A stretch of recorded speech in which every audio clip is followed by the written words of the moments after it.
Steve Jackson edits the Australian's Media Diary. Steve, you've written a little bit in 2025 about Alan Jones, probably the most famous radio broadcaster Australia ever produced. For most of his career, someone who politicians feared, who audiences loved and loathed, probably in equal measure. He was always controversial.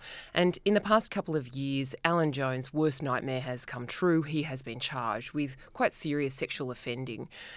Now, in 2026, he's going to face trial. Where are those charges at and what are you expecting in the next months? You're right, Claire.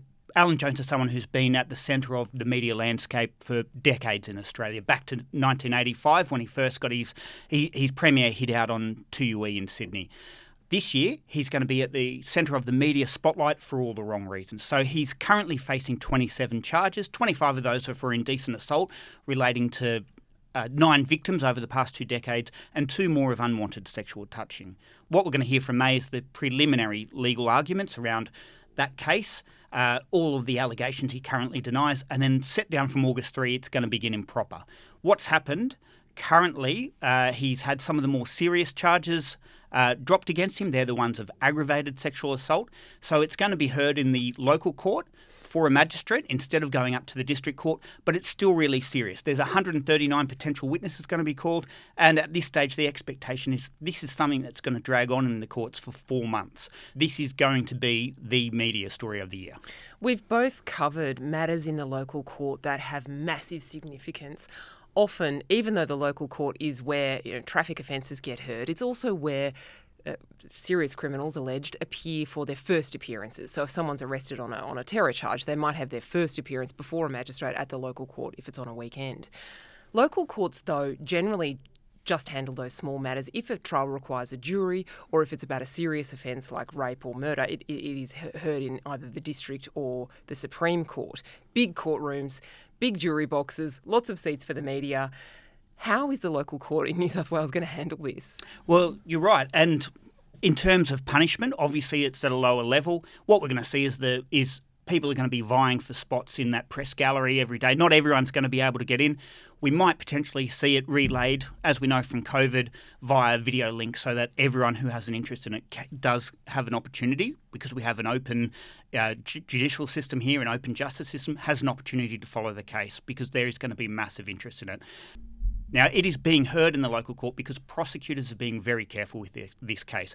They know how important it is. They know the scrutiny that's going to be involved, and important not just for the prosecutors and the alleged victims, but also for Alan Jones under our legal framework, for him to have a fair go at contesting these and proving that he's not guilty because he's insisting he's not. So they've been ultra careful. So the more contentious charges, the ones that are more difficult to prove, the aggravated sexual assault, they have been dropped, and they're going with what they think is the safest route to trying to get a conviction against him. That doesn't mean that the complainants who accused Mr. Jones of aggravated sexual assault have dropped out. That is not the case. My sources say they are most definitely going to be proceeding with giving evidence against Mr. Jones, but just those more difficult, higher end of the spectrum charges have been dropped so that they have the safest, strongest case possible against Mr. Jones. And that said, Mr. Jones is adamant that he's going to fight all those and he believes that he is not guilty and can win. In a few of our episodes of The Front this year about this story, I've gone back and listened to Alan Jones's old broadcasts and news stories about things that he'd said, various controversies he'd been involved in over the years. He was such a huge figure in Australian life, and he was able to get politicians into the studio and flay them. Julia Gillard, Malcolm Turnbull. He was ruthless, and it made for great radio. That's why audiences loved him. But the disappearance of Alan Jones from the airwaves, which has been prompted by these charges, I'm sure he would have kept going forever if he could on one platform or another. How has that left the radio landscape? Well, it's actually very interesting, and a lot of it comes back to the rise of the internet. So we could see even in the last month with the Bondi terror attacks, the number of people who are turning to radio as their primary news source, which would have once been where you went to. There's a terror attack, it's massive, it's happening in Sydney, got to tune into 2GB, got to switch on Channel 9. Those audiences no longer gravitate towards radio or television. We know, and I've reviewed the minute by minutes of the television coverage and the radio coverage and newspaper coverage. We know that people are now going to The Australian or news.com.au or any other number of news sites for their rolling news coverage. There were 200,000 people tuning in to Channel 9 on the night of those attacks, and then we know news.com.au had an audience that surpassed that. So what's happened in the past few years since Mr. Jones was at the peak of his powers is we've seen an eroding of the importance of live radio, because that is now being covered by digital news sites. Part of that too is that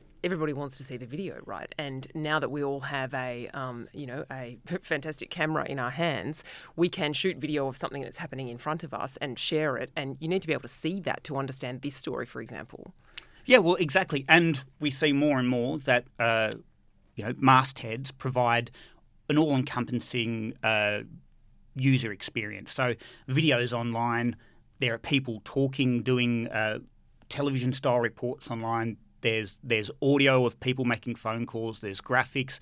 So what we're seeing is all this is now being provided in one sort of news source. And it's easier, and people can scroll through their phones and they can see in their social media feeds the bits of coverage coming from different outlets. So that power of live radio, it's really, really dissipated since Mr. Jones was there, and it just doesn't exist anymore. Yes, at major news events, they still have peak audiences, but we've seen a massive eroding of that. So if Mr. Jones was still on air to this day, the powers that he once had would already be diminished. There are still politicians that think it's important to go there, but we also know that, like advertisers, we know they have a very specific demographic, and it's usually an older demographic. It's a rusted-on demographic that has always voted Liberal, always voted Labor. The swinging voters and the ones people are trying to get, they're not gravitating towards talkback anymore. That is an outdated medium for younger audiences.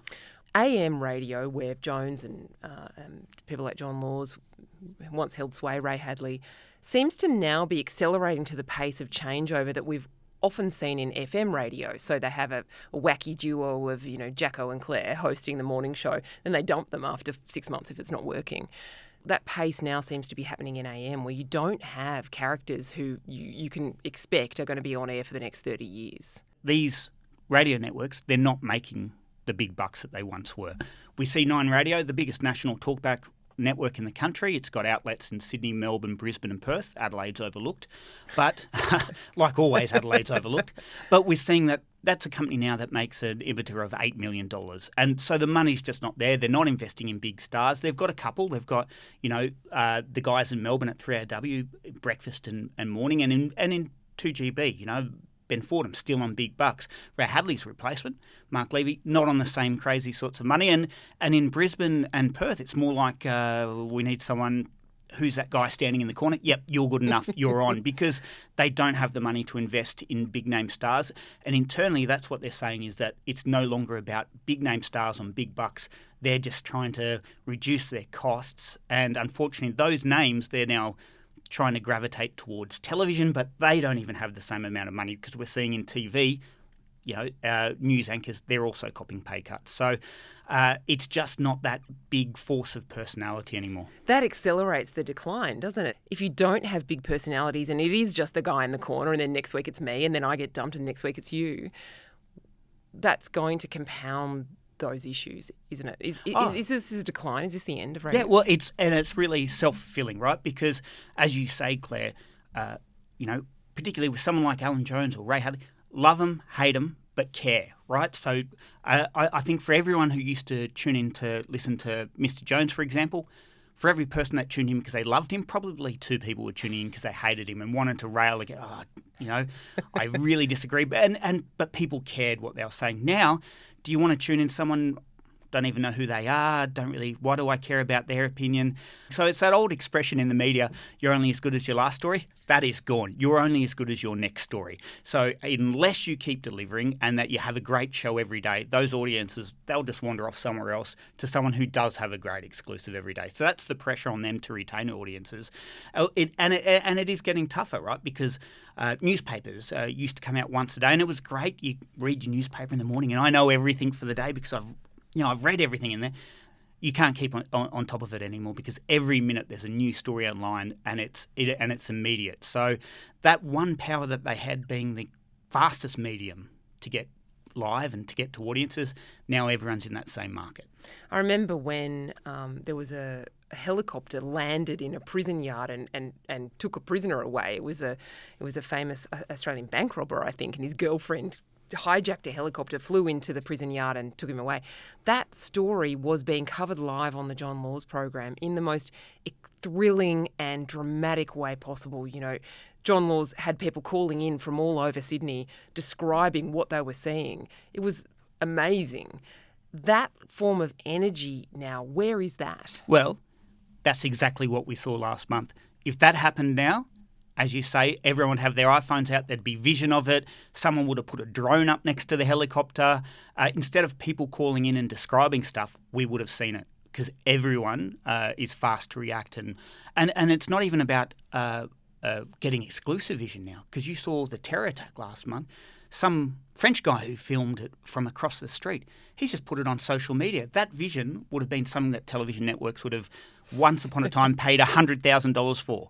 Because, this exclusive vision. No, it's just online. The world owns it within minutes. And that's the mindset of people, and they've all got their phones and no one's calling up trying to sell it. It's live and, hey, I've got this news and it's happening now. So what's the value add for legacy media outlets then, for sites like The Australian and for, say, Channel 7 News? How do they make sure that people don't just consume that on X? We're moving into an unprecedented era of artificial intelligence where it is going to be impossible. It's already difficult. In the next 2 years, it is going to be impossible to tell what is real and what is fake online. So the jobs of journalists and trusted news outlets is going to be more important than ever. What we're going to see, hopefully, and I assume it's the same thing that happened with X. Initially, everyone was like, journalism's dead. It's going to be citizen journalists on X telling everyone what's happening live. And then ultimately, everyone was like, oh, we don't know which tweets are real, who's disseminating this, who's telling us what's right. And it's going to become even more important in the era of artificial intelligence. There's going to be so many clips online. There's going to be so much disinformation. The really critical thing is going to be professional journalists sifting through it and going, this is real, this is not real, you can believe this. And we saw that even with the terror attacks last month. We saw everyone saying, is this real? Can we trust this? There is speculation there's a third gunman in Dover Heights or Double Bay. Trust me, I was walking through Double Bay at the time and everyone was screaming down from balconies, get inside, there's a gunman in Double Bay. And then you're like, well, but yes, I've read The Australian, I've read the Daily Telegraph, the two gunmen have been apprehended and that's a source that you can trust because otherwise in this era, social media, AI will just repeat stories that AI has done and use itself as the source and it becomes self-perpetuating. So that's where it's going to be really important for journalists to really tell people what you can trust and what you can't. But again, with Alan Jones's case, there are going to be people talking about rumours that they've heard, and it's once again become incumbent on the media to handle that responsibly. What we're also going to see with the Alan Jones case is that it's in the local court, and people are going to be saying, all right, so what is it going to be, a slap on the wrist? And, they're, 4 months and, in the local court, what's the worst that can happen to him? The worst that can happen to Alan Jones is the shame. So, whether or not at the end of this he gets found guilty or not, if he is found guilty, whether he gets jail time, a fine, that's really irrelevant. We're talking about someone who is in the Australian Media Hall of Fame. If he is found guilty, he's off that. He's in the Australian Sports Hall of Fame. He's really successful Wallabies coach. Coach of the Wallabies 84 to 88, led the Wallabies to the first Grand Slam victory against England, Wales, Ireland, Scotland. Amazing 86 Bledisloe Cup victory over New Zealand. Then went in and, coached the Balmain Tigers and director of football at South Sydney. He's off that, right? And everything he has will be taken away from him. And for people in these important positions, and the way he has set himself up in life, is that his personality, his ego, his reputation is the centre of his universe. So the worst thing that can happen to Alan Jones isn't jail time, it is the shame. Steve Jackson, thank you very much. Thank you for having me on, Claire.